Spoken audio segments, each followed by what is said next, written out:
The Eldar did not fall screaming into the abyss. They walked into it with open eyes. The popular retelling of the fall reduces it to decadence, excess, and moral collapse. It frames the Eldar as arrogant hedonists who partied themselves into extinction.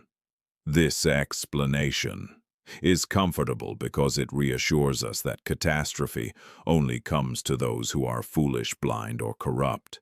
But the truth is far more disturbing. The Eldar did not misunderstand reality. They understood it completely, and that understanding led them exactly where they ended. The ancient Eldar civilization existed at a point no other species has ever reached. Not humanity at the height of the dark age of technology. Not the Necrontyr in their brief moment of godlike defiance. The Eldar had passed beyond survival as a concern. Scarcity had been erased so thoroughly that it no longer existed even as a memory. Disease, hunger, material limitation, and external existential threat were not conquered through struggle but rendered irrelevant through mastery. Their technology was not merely advanced, it was intuitive, psycho-reactive, and seamlessly integrated into their biology and culture. Their cities were not constructed so much as grown from thought and desire. Their weapons were not designed for war because war itself had become an abstraction, something handled at a distance or avoided entirely. Most importantly, death itself had lost its finality. Through psychic dominance and reincarnative cycles within the warp, the Eldar experienced existence as continuity rather than fragility. When a species perfects survival, survival ceases to have meaning. This is the central truth that defines the Eldar tragedy. Evolution did not end for them with extinction. It ended with success. There was nothing left to struggle against, no frontier left to conquer, no unknown left to illuminate. The galaxy had become a solved equation, and a solved equation does not inspire growth. It inspires boredom. This is the point most imperial scholars fail to grasp because humanity has never known a universe without pressure. Even during the Dark Age, humanity still struggled against distance, against instability, against entropy. The Eldar did not. They lived in a civilization where effort was unnecessary and danger was optional, and in such a civilization, purpose begins to rot. Not because the people are immoral, but because meaning requires friction.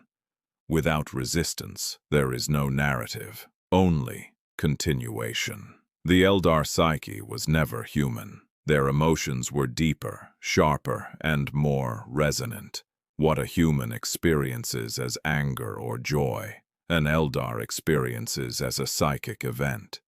Their feelings imprint themselves upon the warp with clarity and force. This is why Eldar art, music, and expression were never mere entertainment. They were acts of psychic shaping. To feel something intensely was to alter reality slightly, to leave an impression upon existence itself. For a time this made Eldar culture unimaginably rich. But richness without boundary eventually collapses into sameness. When every pleasure is available instantly, pleasure loses contrast. When every desire can be fulfilled without consequence, desire loses urgency. And when life extends indefinitely, experience loses narrative weight. The Eldar did not seek excess because they were corrupt. They sought sensation because sensation was the last unexplored frontier. Not conquest, not creation, not progress, but intensity. Experience became the only remaining metric of existence. To feel more, to feel deeper, to feel something new, that became the final form of advancement. Excess was not indulgence, it was research. The Eldar knew the warp was reactive. They had known it since before humanity first looked up at the stars. They understood that collective psychic behavior shaped the immaterial realm. They understood that emotion, belief, and obsession did not simply vanish when expressed but accumulated. This is the part that destroys the comforting myth of ignorance. The Eldar were warned, not by gods, not by demons, but by themselves. Early psychic seers perceived disturbances in the warp long before the fall. Not clear visions, not explicit prophecy, but pressure, distortion, resonance. Something was forming, something vast and coalescing. But to stop would have required regression. To abandon sensation would have meant returning to limitation. To impose restraint would have meant denying the very nature of what it meant to be Eldar. The choice was never between survival and destruction. It was between survival as something lesser, or annihilation as something true.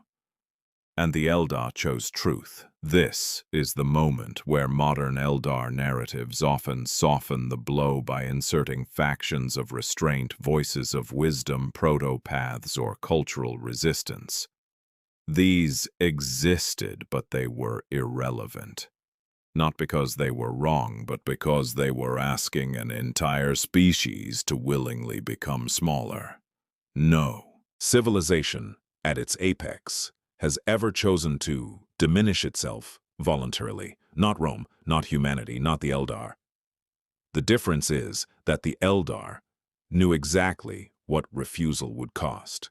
Slaanesh was not born from a single act, nor from a sudden collapse into debauchery.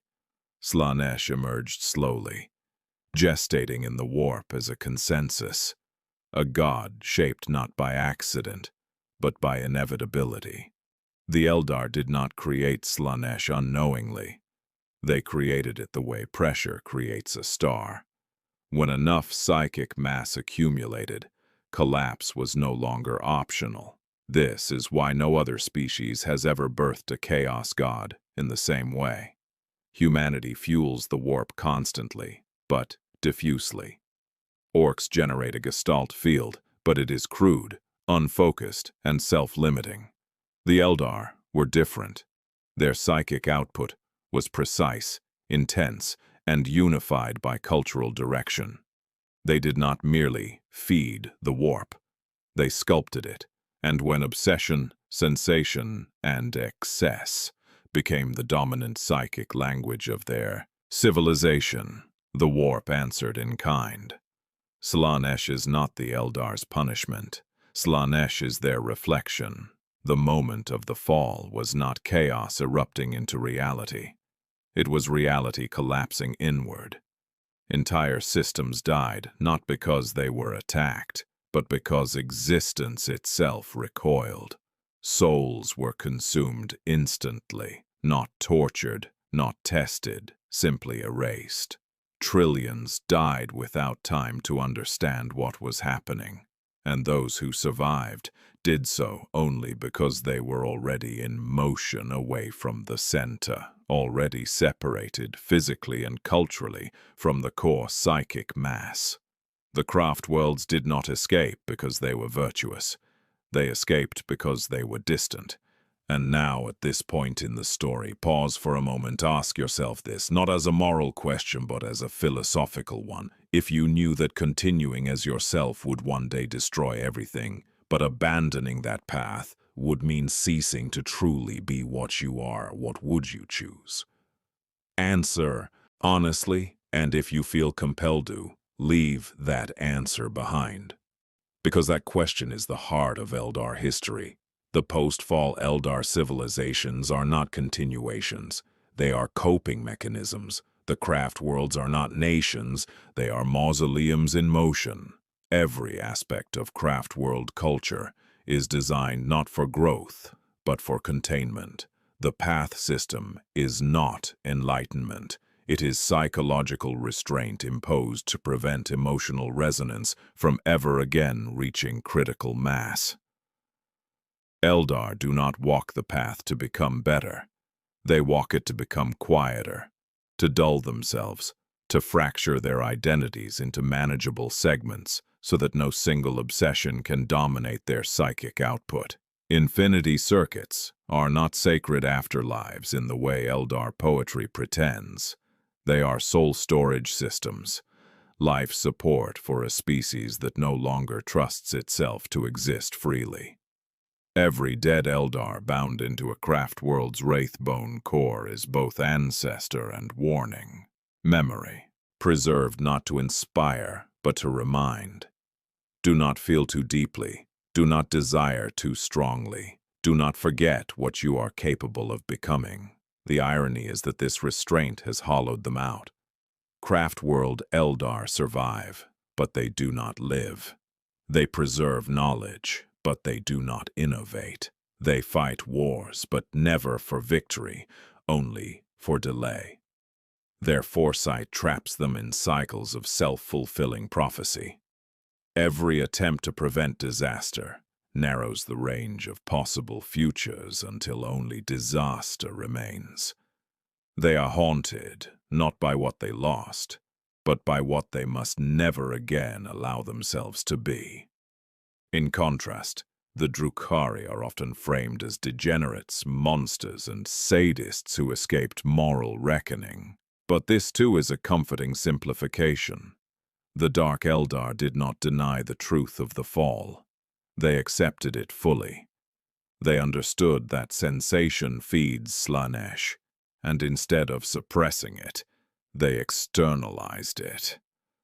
Pain inflicted on others rather than felt within. Predation rather than indulgence. They did not seek absolution. They sought adaptation. Commorragh did not fall because it never pretended to be innocent. It is a civilization built entirely around survival in a post-truth universe. The Drukhari know exactly what they are.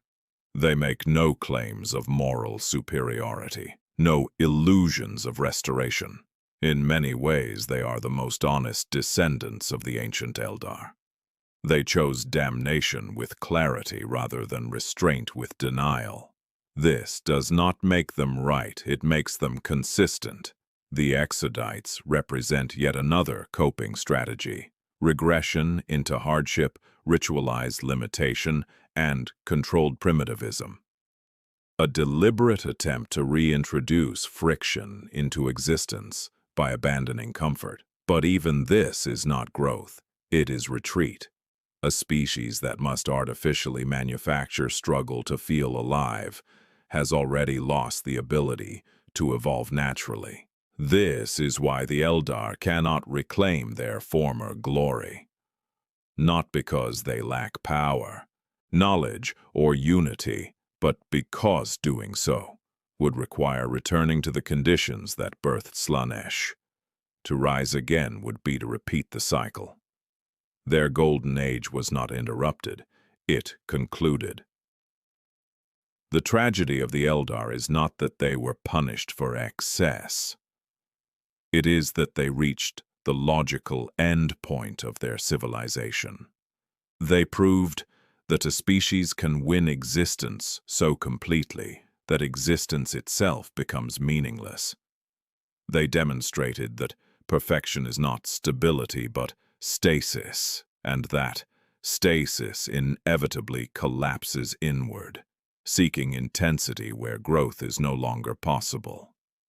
The Eldar did not fall because they went too far. They fell because they reached the end, and there was nothing beyond it.